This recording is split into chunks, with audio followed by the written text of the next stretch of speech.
Hello, everyone. Welcome to the Synergy Market Talk. This is the May edition, so we'll be going over stats and our experience last month in the real estate market. My name is Terrence, My name is Heaven. and this month we don't have Ibrahim. He's on his honeymoon, so wishing them the best and hope they're enjoying their time out there. Today we've got a market of mixed signals. We've got inventory soaring, we've got rates holding from the Bank of Canada meeting yesterday, and we also are seeing buyers continue to increase their leverage. Um, so today's goal is to really give you some market intelligence, strategy, and really whether you're buying, selling, or investing, give you a little bit more of an idea as to what's going on in the market, more economic news, and as well as what we're seeing on the ground. So we usually like to start this off by giving a snapshot of the market stats. So I'm just going to quickly breeze through these for the month of May. So for May 2025, we saw sales at 6,244 transactions. So that was a decrease of 13.3% year over year. We saw new listings of approximately 21,800, which was a 14% increase year over year. The average price was down across the Toronto Real Estate Board to 1,120,000. So that is a 4% decrease year over year. And the home price index is also 4.5% decrease year over year.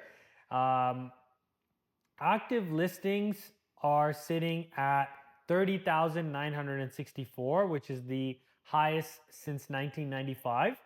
And sales to new listings ratio is sitting at 29%, which indicates buyer's market territory. So essentially, this is the same story we've been talking about over the last couple months, right? Increase in listings, decrease in sales, and for the first time, I think we're seeing maybe a little bit more of a significant decrease in the overall average price with a 4% decrease in price. Heaven, what are your thoughts on those statistics? Yeah, I think it's happening, bro. I think the prices are starting to come down.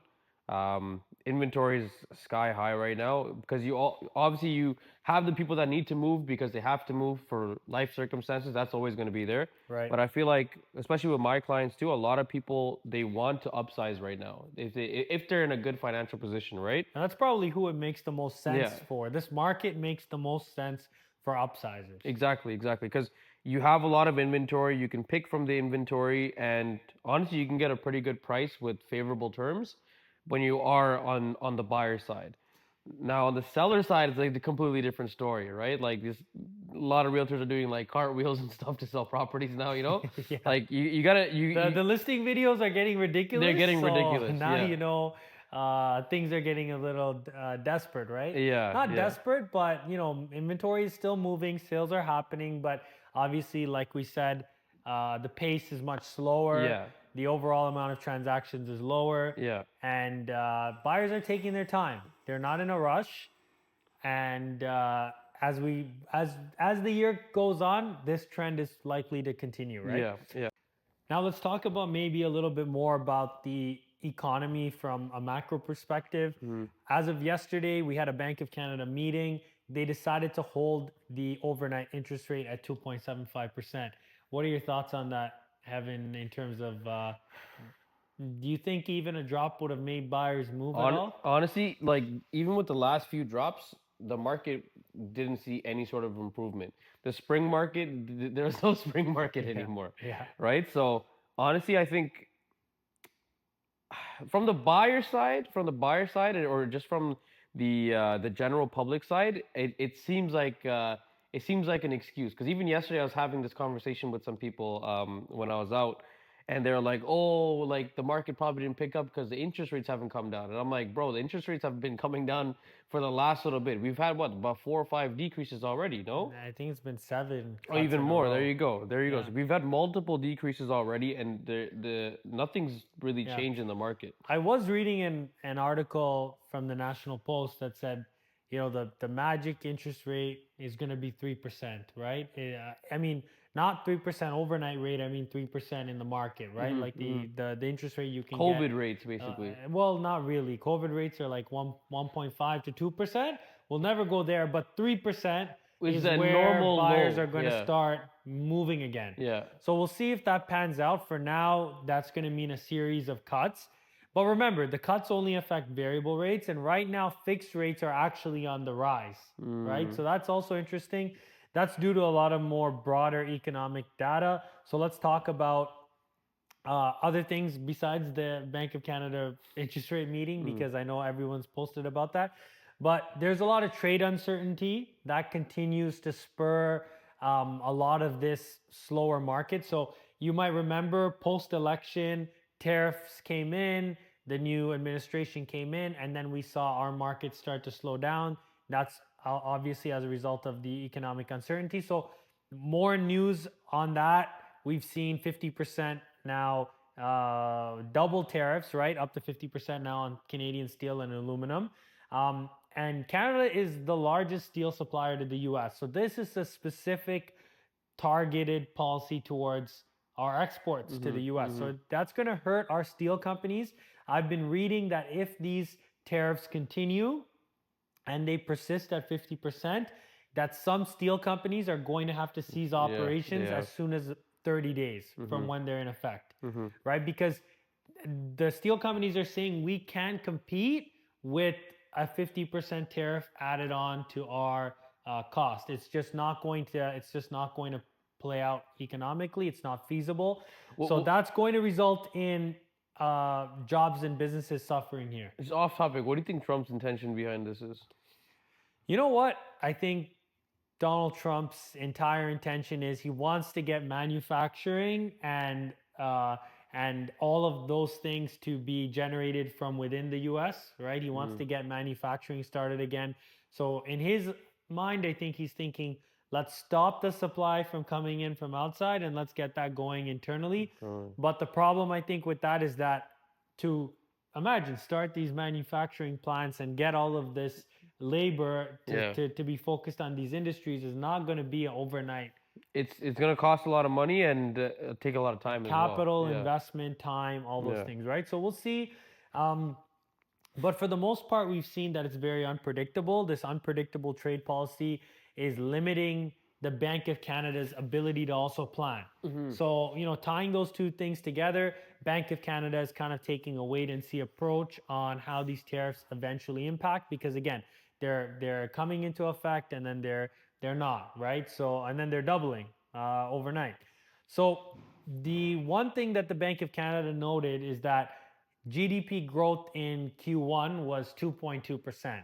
So that looks really positive from a macro level. But when you break that down, the result of that 2.2% increase in GDP growth was mainly driven by American companies trying to import as much as they could before the tariffs came into effect. Mm-hmm.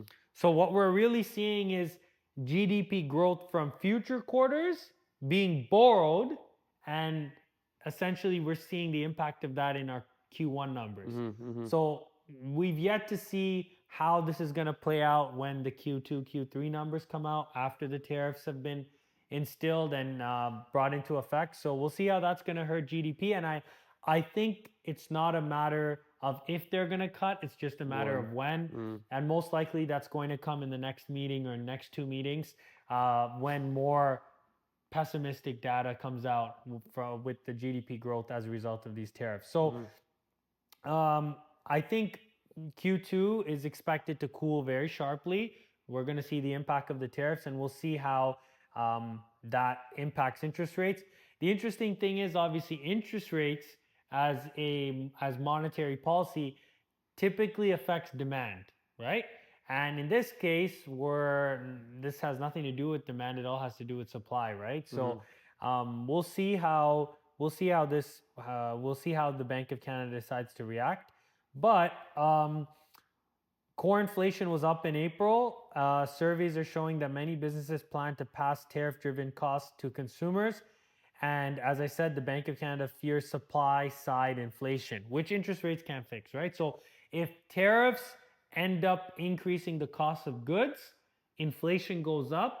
But unfortunately, bringing interest rates down doesn't help supply driven inflation, Mhm. right? It Mhm. only really impacts demand driven inflation. Yeah. So it's going to be interesting to see how this all plays out. Um, Canadian bond yields fell sharply after the rate hold. So um, that's going to be setting a precedent for potentially lower fixed rates in the near future if the yields stay low, but the banks remain cautious for now. So we'll see how that all plays out. Um, Essentially, we're going to see rate cuts happen if GDP growth slows and if job cuts like instill, right? So we'll see how this all happens. But any thoughts on all of that, right? Going into the future here, Evan? I think Canada is gonna take some time to recover from a lot of this, right? So, Yeah, yeah, um, realistically, like I don't see Canada like from any. I'm just stats aside. I'm just talking from just regular conversations I'm having with clients and just people on a regular basis. People are struggling with work. People are getting laid off. Like it's a tough. It's I don't think it's the interest rate or anything that's going to bring people into the market. I think it's literally just the economy and people are just afraid of losing their jobs. I think that's the main thing. And yeah. I don't That has to do with market sentiment, right? And exactly, and exactly. I agree with you. Like the trade uncertainty coupled with the interest rate uncertainty, right? Even the Bank of Canada doesn't know what to do and how to plan because of how unpredictable the trade policy is. And then just in general, people fearing for how this is going to impact them. It almost seems like people are waiting to see what's going to happen and if things are going to get more stable before they take action with their housing decisions, right? I Whether that's uh, especially on the purchase side. yes, and I also feel like a lot of people are still waiting to time for the bottom, which is not a smart idea, but the prices are coming down. Yeah, I Yeah. mean, it's interesting. Last year, right, prices were down, rates were up.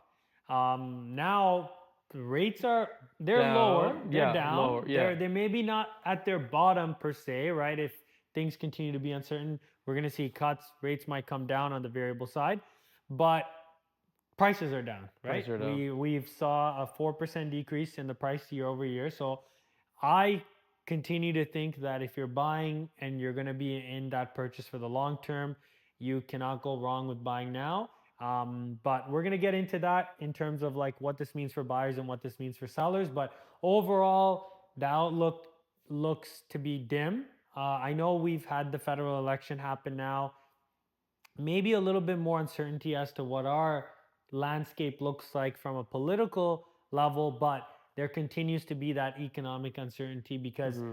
even I saw the prime minister say we're going to take a few days and some time before we respond to these 50% tariffs, which Hmm. I don't know if time is what we need right now. I think Hmm. we need action. I think everyone agrees that um, we need some significant changes to be made in order to really instill some economic growth from within our borders. Yeah. I know some of the trade policy that the government's looking to table is removing the internal barriers within our own provinces, spurring more growth internally.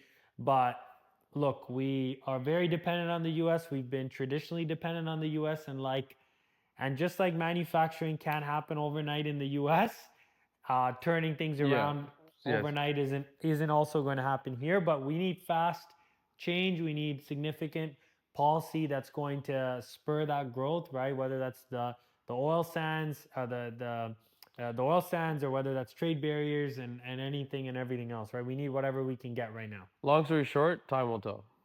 Time will tell. Yeah. But right now, it's not looking too good.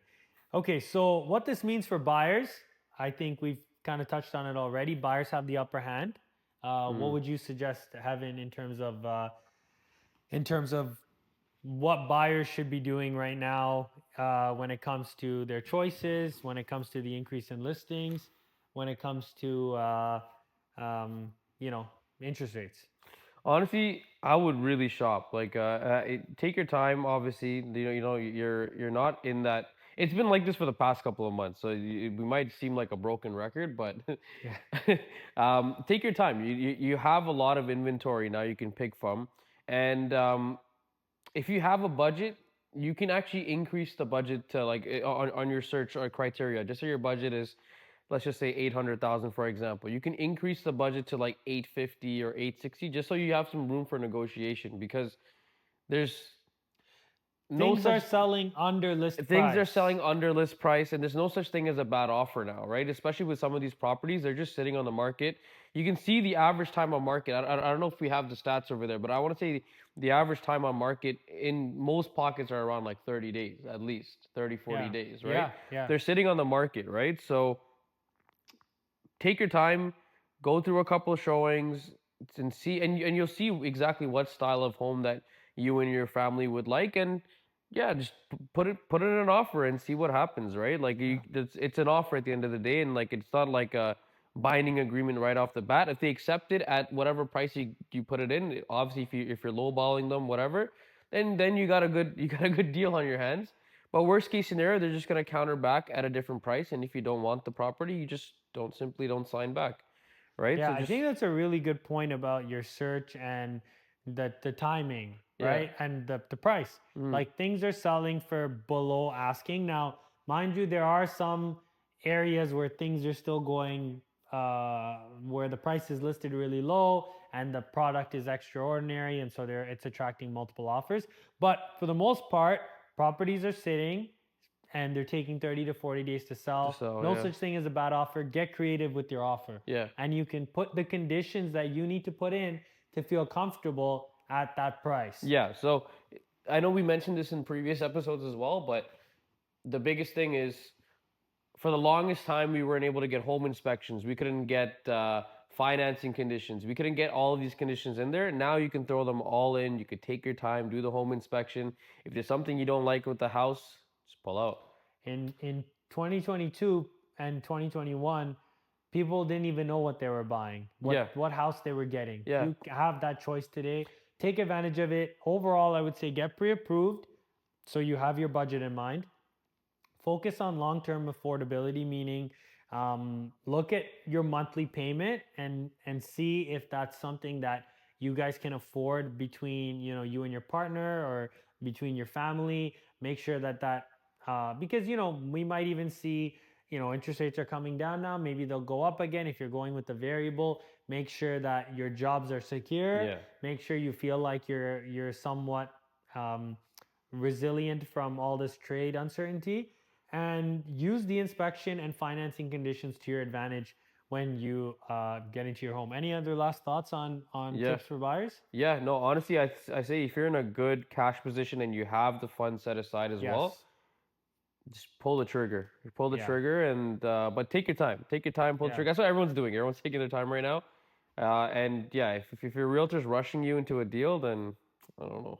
Yeah, we're Yeah. we're we're definitely taking time Yeah. with our buyers and making sure that they have all the conditions that they need to feel satisfied with the purchase. Um, Moving on, let's talk about what this means for sellers.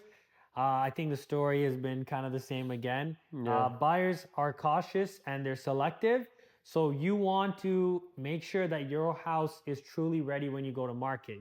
This is not 2021 where you can just put any property on the market and expect it to sell. You have to work harder and your realtor has to work harder to make sure your product is one of the properties to actually sell Yeah. this season. So overpriced homes are going to sit and they're actually going to lose perceived value. The longer you sit on the market, the less desirable your property is going Yeah, to be because naturally. automatically because buyers, yeah, look at it this way. It's not just agents that have the tools to see houses now or days on market now. It's the buyers too, right? There's all these well, we have our own system. We have Realm obviously, right? But they have like How House Sigma. Sigma, all these other tools that basically shows it almost the same information that realtors have. So buyers are more educated than most realtors in this market these days because they know which Exactly. houses are sitting on the market, right? Exactly. They can see how long your house has sat on the market before they choose to send that to their realtor to book a showing with them. Yeah, yeah. And like just say the seller or it says the seller, you have a specific price in mind, you get multiple offers, you don't pick any of the offers, and you're like, hey, you know what? The right price is gonna come eventually. If you're going in that mindset in this market, you're just gonna extend out the days on market, and that's what's gonna it's actually gonna create a like a stigma. Um sorry, it's actually going to create like a negative stigma towards your house, because the buyers that haven't visited your house yet, they're just going to automatically assume there's something wrong with your house, right? I And know they're it's just going to, crazy to think, but yeah, that's just how buyers are. That's how buyers behave. And exactly. um, right now, there's no. It's not a time to cut corners. You need professional staging, professional photos and videos, and professional marketing. Like hands down, that is a minimum. You need those. Those are must-haves. Yeah. And And that's and mind you, that's almost like a bare minimum now. Like you need that, you need that. right? But the biggest thing out of all of these things is you need to have realistic expectations on your price, right? Because Agreed. if Agreed. you have Price your home properly. exactly, we've actually turned down multiple listings recently Recently, because the seller wasn't expecting a realistic price, right? And not only does that make the property look bad, it makes the agents look bad. We don't even take listings like that unless you have the realist. Like you can, your agent will be able to pull up the most recent sold data, and even then, like the market's so weird that even the most recent sold data isn't accurate. It doesn't even necessarily give you the right number, because you might still get more, you might still get less, but you want to still price it so that you're getting in a lot of people walking in through the door, and that's what's going to eventually sell your house. exactly. I couldn't agree more. I think that's great advice. Buyers will um, pay a fair price in today's market, Yeah, but they prefer move-in ready homes. So make exactly. sure your home is presented well and it makes a buyer feel like they can move in tomorrow and not need to do any work because they Yeah, have that choice today. yeah, Like they don't need to move in and do renovations at your house because the house down the street is already renovated and ready to move in. exactly, So keep that in mind. exactly. And just so anyone's aware, like location still matters, right? Like we're gonna see and we're gonna continue to see that cottages and cottage country is going to continue to suffer because that is not a priority for people today. And homes in the city and close to work and close to a good school zone are going to thrive. And Yeah. those trends are going to continue even in a slower market. And people are honestly, like, because there's so much inventory, they're more picky now. And now they're looking at lot sizes and where the lot is situated. They're looking if to see if there's any power lines behind the house, right? Like Yeah, it's it crazy. yeah, It because matters now. now they All of have a sudden it options, matters. right? Yeah, Yeah. exactly. So Yeah. buyers are more picky. So Yeah. sellers, make sure your house looks top notch. Exactly. Yeah. Just to close it out here, we wanted to bring in some current events. So, obviously, new government, the plan that they got elected on was 500,000 new homes per year. I don't know if you ask me. I think that's pretty in a very ambitious target. I don't know if they'll hit it. I know they want to bring in plans for modular homes and other forms of building. Well, that is yet to be seen. I know that's a priority. Toronto is investing $975 million into affordable waterfront housing. And so these new projects we are expecting based on the news that's coming out, but they're many years away. I think as we've seen traditionally, the government has been more inefficient than the private sector, and so I think giving the government with that kind of plan, we'll see how it all pans out. TREB, the Toronto Real Estate Board, is advocating for more tax cuts, faster building approvals, and support for middle class buyers. If we look at what the government has proposed so far in light of that, we're talking no GST on newly constructed homes, which here's the funny thing, the demand for pre-construction has Oh significantly my dropped. gosh. Like we're talking 310 pre-construction properties were purchased last month, which is lower than I think it's close to recession levels Listen, in listen, guys. 2008. Once I started seeing the pre-construction companies start offering free BMWs and like Free designer Hyundais, bags, yeah. you already know what's up, right? So like a lot of like, and you'd be surprised, Terrence, because a lot of people, they still think that pre-construction is the way to go, but you can literally get the exact same unit. Just say there's two towers that are going up. Just say one tower closes and one tower is still in the pre-construction stage. The exact same unit you can get at like on average like a $50,000 to $70,000 discount for the exact same unit if it's already been closed. On the Because resale market. exactly, because the pre-construction, you're buying it off the developer who has developer fees and this and this and that and all these contractors and stuff they got to pay for, so they got to make their money. Versus when you're buying it off somebody who's already closed, you're buying it off one or maybe two landlords that just want to get their money out, right? So Yeah, because I mean, condos are negative cash flow right now. yeah, That's why the condo market continues to suffer. But to Heaven's point, resale is continuing to be a more preferred choice for buyers than pre-construction. And I just wanted to point out there that even though the government's policies are to remove GST on new housing and let's say cut um, cut development charges, all that is towards the new construction sector. And while that's important to solve the supply crisis in the long term, that doesn't really immediately provide any exactly. relief in the short term. So Yes. look at resale, try to get creative with your offers, and we'll leave it there. But what's next? July 30th, Bank of Canada meeting. So we'll see if Tiff Macklem decides to change course and actually come in with the bank cut within a cut on the interest rates. And by that time, we'll have Q2 data. So we'll see if GDP has dropped, if unemployment has dropped, sorry, if unemployment has increased, and that may result in him moving a little bit faster. Summer market, we'll see. As we said earlier, spring market used to be January when the market was really chugging along. Now there's no spring market, and I don't even know what might happen this summer. I expect it to continue to be slow. August is usually the slowest month of the year because most people are on Back to vacation and school. they're in back to school mode. So nobody's really purchasing. So markets usually slow in August, but we shall see what happens this summer.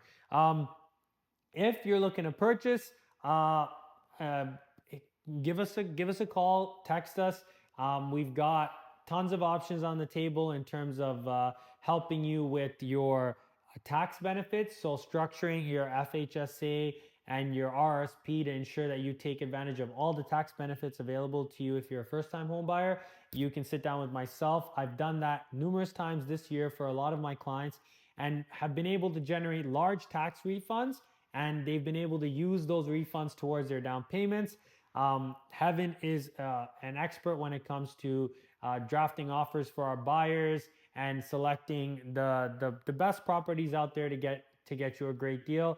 There's been no better time than right now. And if you're a seller and if you're looking for a real estate team that's going to price your home strategically and ensure that you look the best on the market and move your home, give us a call. We are definitely open to just sitting down, having a chat with you, telling you what your options are, and we'll also structure and give you an advice on your tax strategy, because if this is an investment property you're selling, you will have capital gains to pay.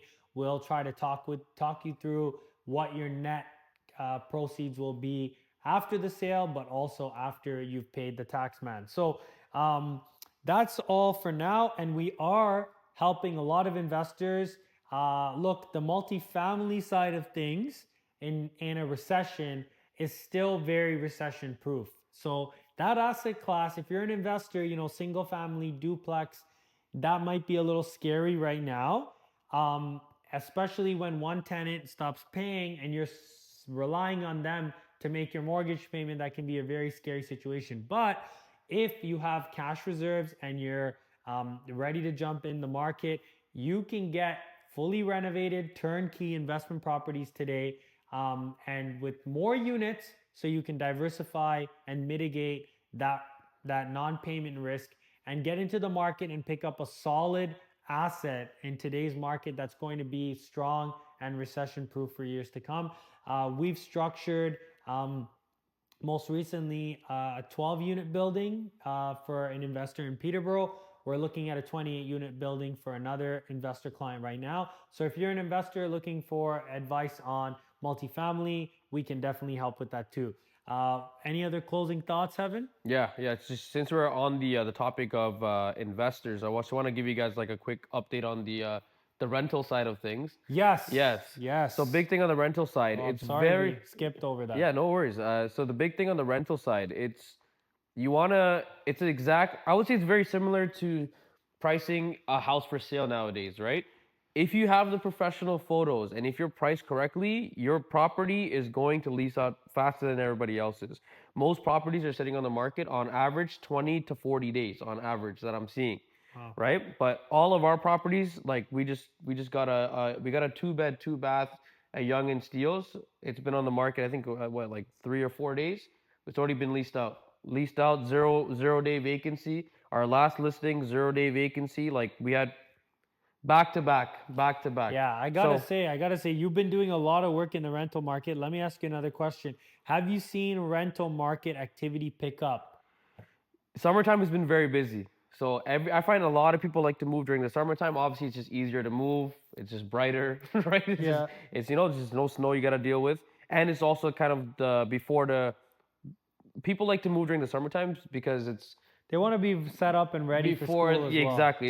It's especially with families, it's all based around school. So there's increased activity right now, but that doesn't mean that your property is going to get rented out right away.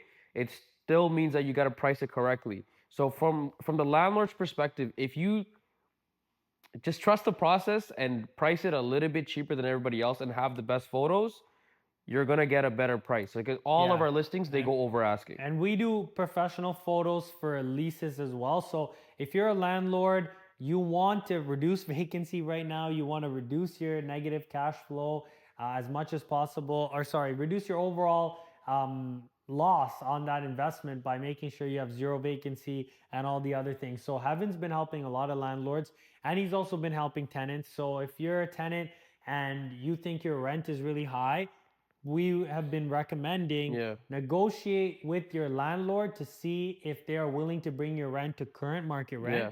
And if not, contact Heaven. He'll help you into a new place at the best price possible.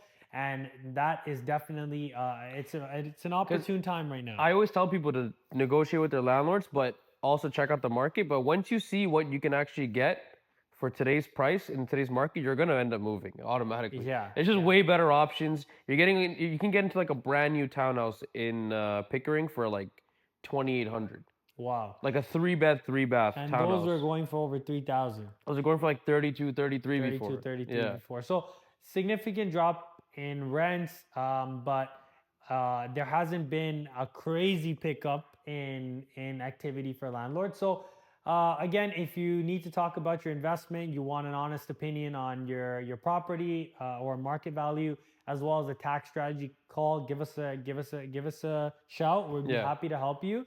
Until next month, we'll see you later. Yes, yes. We'll see you later. Well, on that note, yes, we're not going to tell you what you want to hear. We're going to tell you what you need to hear. But that's what you need in this market. But yeah, until then, And we'll see you we'll next see you month. next time. Take care. Take care.